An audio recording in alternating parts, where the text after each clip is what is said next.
એક સમય એક શિષ્ય પોતાના ગુરુને સવાલ કરે છે કે ગુરુજી, મનુષ્યની શું કિંમત છે?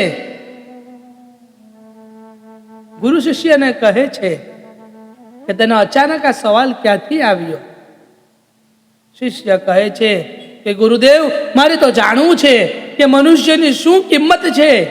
એની કિંમત ક્યારે ક્યારે વધે છે. ગુરુજી એને કહે છે કે તું આપણા આશ્રમની પછાડી જે ડુંગર છે, પર્વત છે, ત્યાં જા અને ત્યાંથી એક પથ્થર લઈ આવ. જ્યારે શિષ્ય પથ્થર લઈને આવે છે ત્યારે એના ગુરુજી એને શિષ્યને કહે છે કે તું જે આ પથ્થર લાવ્યો પર્વતમાંથી, એની શું કિંમત છે? શિષ્ય કહે છે કે ગુરુજી, આ પથ્થરની અત્યારે કોઈ કિંમત નથી. ગુરુ કહે છે કે આ પથ્થર તું મને આપી દે, પાછો તું કાલે પાછો મને આ સવાલ પૂછે. એ સમયમાં એક દિવસની અંદર ગુરુજી એ પથ્થરને એક આકાર આપી દે છે. સમજવું કે એક ચોરસ પથ્થર બનાવી દે છે. બીજા દિવસે શિષ્યને ફરીથી પૂછે છે કે હવે જે આ પથ્થર છે તેની શું કિંમત છે? શિષ્ય પોતાની બુદ્ધિ અનુસાર કહે છે કે ગુરુદેવ, હવે આ પથ્થરની કિંમત 100 રૂપિયા છે.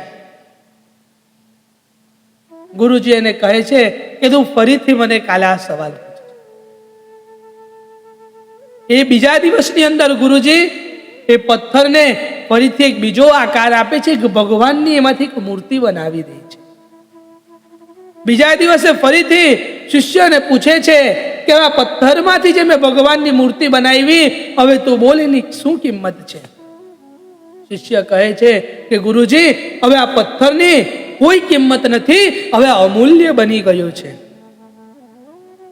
ગુરુજી એને કહે છે કે આ જ માણસની કિંમત છે કે જ્યારે માણસ જન્મ લે છે ત્યારે એની કોઈ કિંમત નથી, પણ જેમ જેમ મોટો થાય છે, એની ઉંમર વધે છે, ત્યારે એની કિંમત ત્યારે વધે છે કે જ્યારે એની અંદર સારા સંસ્કાર હોય છે.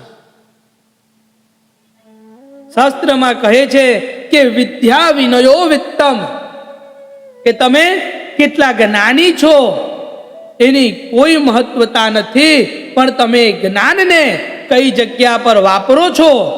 તમારી અંદર જ્ઞાનની સાથે એક વિનય હોવો જોઈએ કે સામે જો કોઈ વડીલ આવે, વૃદ્ધ આવે, સાધુ સંત આવે, બ્રાહ્મણ આવે, તો તમે એને કેટલું માન આપો છો એ તમારી કિંમત દર્શાવે છે. બાકી સોનું અને પથ્થર એ બંને જમીનમાંથી જ નીકળે છે, પણ કિંમત એ સોનાની છે. કેમ? કારણ કે તપે છે. એ લોકોના આપેલા ઘાવ, લોકોના આપેલા એની ઉપર થયેલી કરામતને એ સહે છે, પછી એ ચમકે છે, એટલે એની કિંમત છે. એ જ રીતે માણસ જ્યારે ભગવત કૃપામાં જશે, ભગવત માર્ગમાં જશે, ત્યારે એની ઉપર જેટલા સંકટ આવે છે અને સંકટને એ દૂર કરીને ભગવાનનું નામ લેતા લેતા જ્યારે અગાડી વધે છે, ત્યારે એની કિંમત વધે છે અને ત્યારે માણસની કિંમત પણ વધે છે.